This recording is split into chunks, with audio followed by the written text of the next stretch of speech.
who is the best example of you either die a hero or live long enough to see yourself become a villain? Rudy Giuliani maybe. His time as NYC mayor was viewed as great by many around the world. Crime rates fell sharply and Time magazine named him Person of the Year. It's all gone to shit in recent years, of course. To clarify, I'm not suggesting he was a hero, was solely responsible for the drop in crime rate or never did anything wrong, etc. I'm not supporting arguing against the politics of it all. He was just who came to mind as a potential answer. Fred Phelps of the Westboro Baptist Church spent much of the 60s and 70s as a prominent civil rights lawyer. In response to this question, a dozen or so people all thought they were the first to reply that Jim Jones also started off as a civil rights activist before the whole cult thing became his main gig. Obviously a very small scale that doesn't compare to huge historical figures, but Justin Trudeau. The main reason he was voted in was his stance on marijuana legalization, and he successfully legalized marijuana for all of Canada, a huge win for many citizens. He then proceeded to completely fuck the economy and screw over a huge amount of people during the events of 2020 and beyond.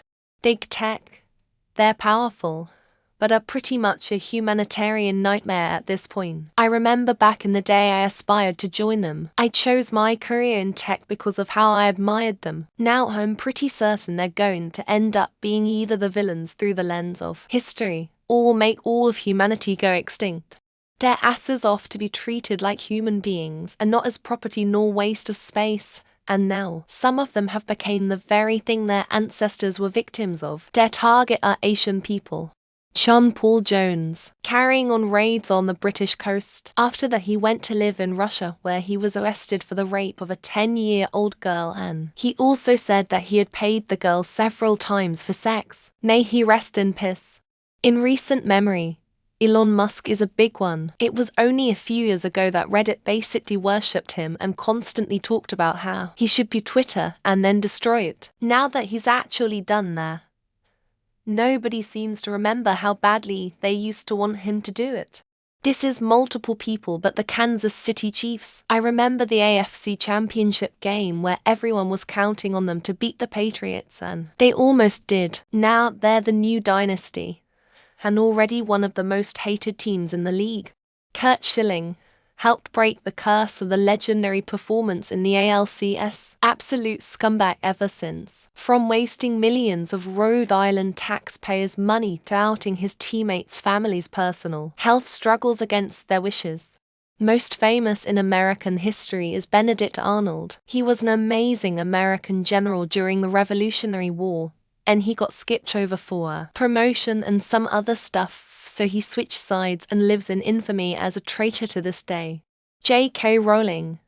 There was a time when she was seen as a progressive icon, partly because so many conservatives tried to ban her books for teaching witchcraft and all that garbage. That has all changed now.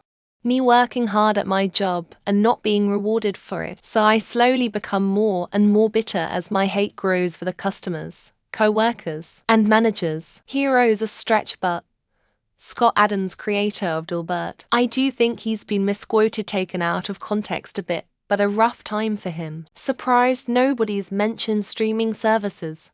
Went from an awesome alternative to cable to, well, cable just with more companies to pay. Rudy Giuliani, I mean, if he died a few months after 9/11, he'd have an awesome legacy. Now he just looks like a pathetic dumbass fool. This quote comes to mind every time I think about Israel. Clearly no group of humans is above atrocity, just wow. Is it strictly linked to humans, if not Google? I remember a time where Google stated don't be evil. Someone with the best will in the world entering the world of politics, higher government. I really hope Sam Altman and OpenAI don't get to be an answer for this. Chili de Castro.